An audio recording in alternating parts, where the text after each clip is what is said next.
sekarang gue lagi sama Mas Erwan. Perkenalkan diri dulu dong, Mas. Perkenalkan, nama saya Erwan Sihombing. Saya dari pekerja sosial dari Direktorat Rehabilitasi Sosial Korban Bencana dan Kedaruratan Kementerian Sosial RI.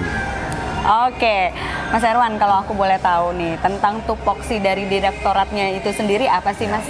Jadi direktorat kami bernama Direktorat Rehabilitasi Sosial Korban Bencana dan Kedaruratan. Jadi tupoksinya sendiri adalah melakukan rehabilitasi terhadap PPKS yang tercantum yang terkait dengan korban bencana dan kedaruratan. Di antaranya korban bencana yang pasti baik bencana alam ataupun bencana sosial dan non alam. Yang berikutnya dari rehabilitasi terhadap orang dengan HIV/AIDS. Termasuk tuh ya PPKS. Termasuk di ya. dalamnya ada juga tunas susila, lalu kelompok minoritas yang di dalamnya adalah teman-teman waria, lalu ada dari untuk narapidana, baik termasuk di dalamnya narapidana teroris, lalu ada untuk PMI, ex-PMI, pekerja migran Indonesia yang sudah kembali, lalu ada juga gelandangan, pengemis, dan pemulung. Oh, baik. Tadi juga aku ada lihat atensi. Nah, atensi itu apa tuh? Atensi itu adalah asistensi rehabilitasi sosial, yaitu program dari Kementerian Sosial untuk rehabilitasi sosial. Di dalamnya ada banyak bentuk, di antaranya ada 7 komponen di dalamnya. Ada pemenuhan kebutuhan hidup layak sampai dengan nanti kewirausahaan sosial. Oke, keren banget ya. Nah, itu dia tadi kalau untuk kalian yang belum tahu apa sih tupoksi dari Direktorat Rehabilitasi Sosial Korban Bencana dan Kedaruratan. Panjang ya. Singkat KBK. KBK. Oke, Direktorat KBK ya. Thank you banget Mas Erwan atas waktunya. Terima kasih. Dadah. Hai. Gue dengan Hages Budiman. Sekarang ini lagi bersama dengan Oji. Kak Oji dari mana Kak Oji? Jauh dari Pekanbaru. Dari Pekanbaru, guys. Jauh ya. Mau ngapain sih kita hari ini, Kak? Kita hari ini ada workshop penanganan HIV untuk perempuan, remaja, dan masyarakat. Iya. Masya Allah ya, hari ini berarti Kak Oji juga sebagai narasumber nih ya. Iya. Sama dong kita. Insya Allah. Oke, ini Kak Oji tuh dari LSM mana? Dari Yayasan Sebaya Dari Yayasan. Jadi kita yayasan yang bergerak untuk isu HIV dan TBC. Kalau kantornya di Pekanbaru, tapi wilayah kerja kita Riau. Di Riau. Oke. Datang ke sini sama siapa aja nih? Berapa orang? Ada bawa tim, ada 3 orang kita dari Pekanbaru. Ini dia. Oke deh Kak Oji, thank you ya Kak. Sama-sama.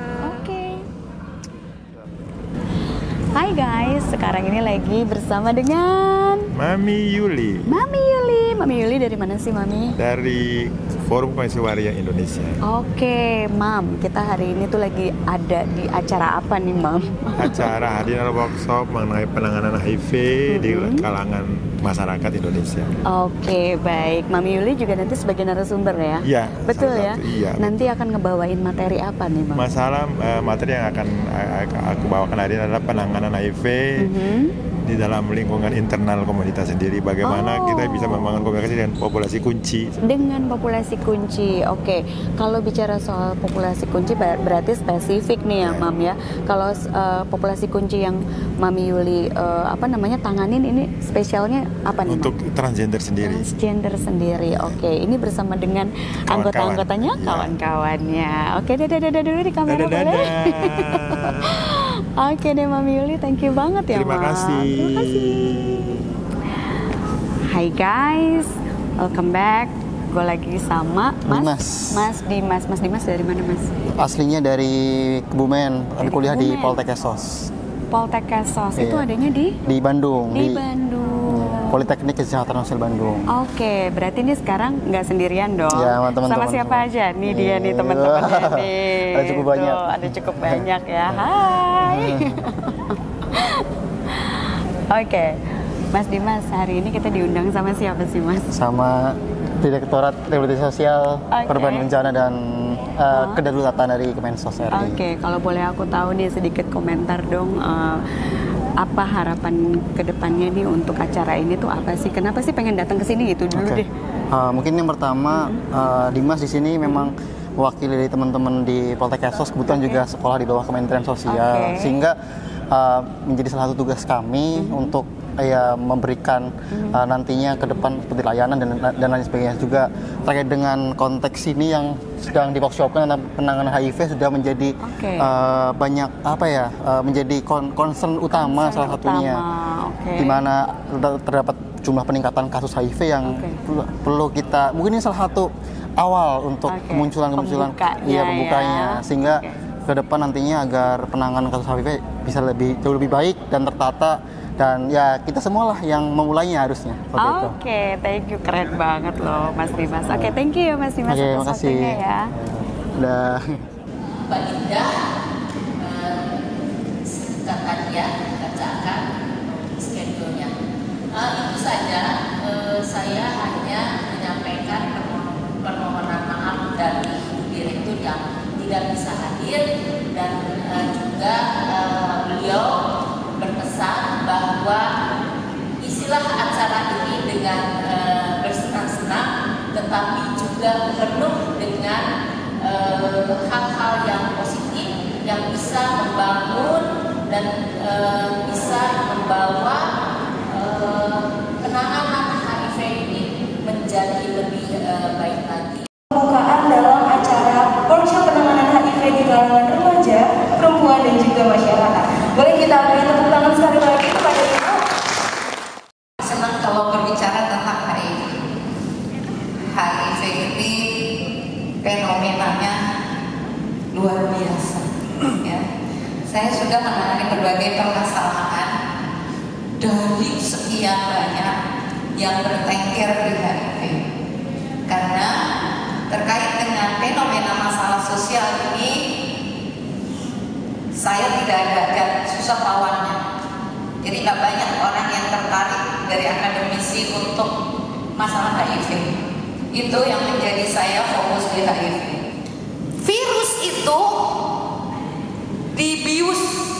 Apa bius itu? Apa namanya?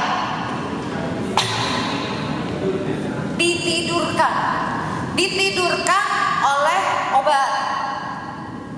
1 jam aja obat itu telat, virus itu agresif. Hai, namaku Hafiz Budiman. Tadi katanya kan belum pernah ya ketemu sama ODIF. Sebut saja kami adalah ODIF atau orang dengan HIV. Saya hidup dengan HIV sudah dari tahun 2006, which is berarti sudah 16 tahun hidup dengan HIV. Sudah remaja ya. Lagi puber-pubernya tuh virus ya. Karena ini seumuran virusnya dengan usia anak saya yang pertama. Jadi begitu saya melahirkan, 40 hari setelah saya melahirkan, saya terinfeksi HIV dari almarhum suami saya. PPD, borderline personality disorder, di mana personality saya ini saya nggak kayak ngambang gitu ya. Terus saya juga punya bipolar tipe 1 pula ya. Terus saya mengalami postpartum, PTSD dan juga anxiety. Wah, nggak mudah ya Mbak, ya nggak gampang. Apalagi saya hidup dengan HIV, plus saya punya mental disorder. Gimana tuh Mbak? Ya, nggak gimana-gimana, baik-baik aja. Ya, alhamdulillah hari ini kita dipertemukan hari ini ya. Terus, selanjutnya tidak hanya itu, saya pun terakhir saya diamanahkan menjadi ibu dari seorang anak yang berkebutuhan khusus. Sebelumnya lagi mas sebentar ya, ibu dari anak berkebutuhan khususnya adalah autism. Jadi saya punya anak terakhir itu saya lahirkan dengan kondisi autisme. Saya udah biasa dipanggil orang nggak tahu Pak, Mbak, Mas, Akang. Jadi udah biasa. Saya dari Yayasan Sebaya Lancang Kuning, saya jauh dari Pekanbaru, Riau. Jadi kita LKS di bawah binaan Kementerian Sosial. Kita adalah sebuah lembaga yang concern terhadap isu HIV dan TBC di Provinsi Riau. Jadi sebenarnya organisasi kita ini adalah berawal dari sebuah kelompok kecil, kelompok dukungan sebaya, dengan latar belakang bertambahnya kasus HIV di Provinsi Riau. Tapi pada tahun-tahun itu stigma akan HIV sangat luar biasa.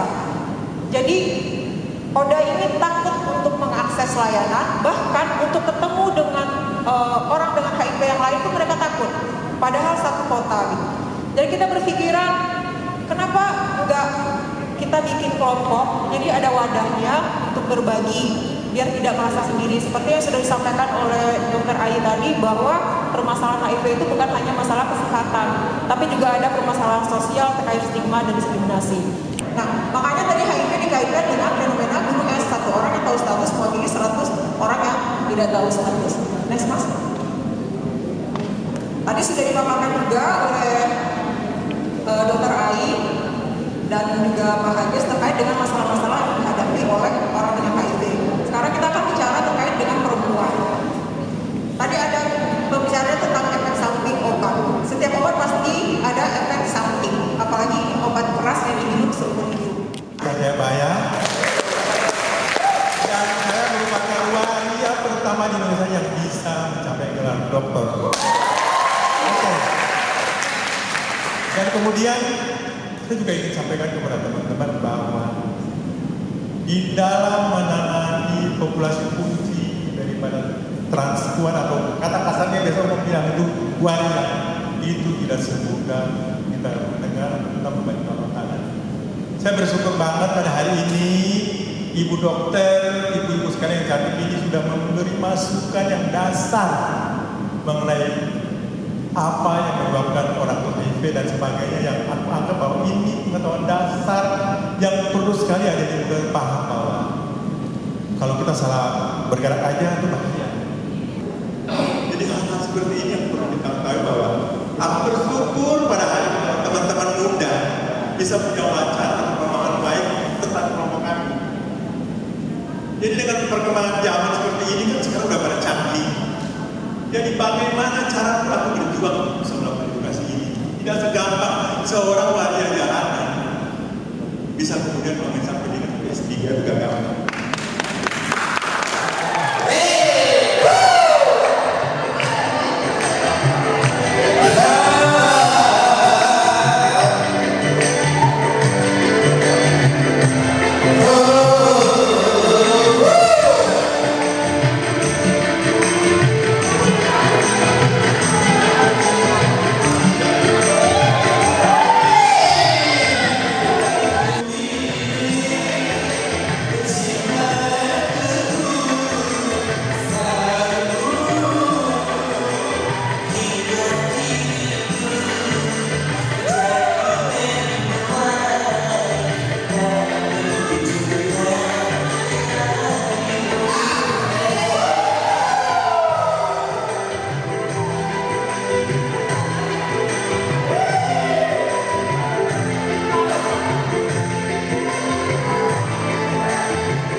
di panti, di pengasuhan alternatif terakhir, ya udah selesai, tinggal melanjutkan hidupnya. Jadi tidak ada masalah lagi. Ya, cuma satu itu kesalahan terbesar kita anak-anak, orang tua ada karena kondisi ekonomi anak dirawat di panti asuhan itu salah. Kalau kurang ekonomi dibantu ekonominya, jadi menjauhkan anak dari keluarga itu adalah salah. Tapi sekarang kami itu pada dasarnya ingin dilakukan secara setara gitu, tidak dibedakan bahwa oh ini karena HIV-nya, karena ini, karena itu tidak gitu. Karena kan begini, agak susahnya adalah ketika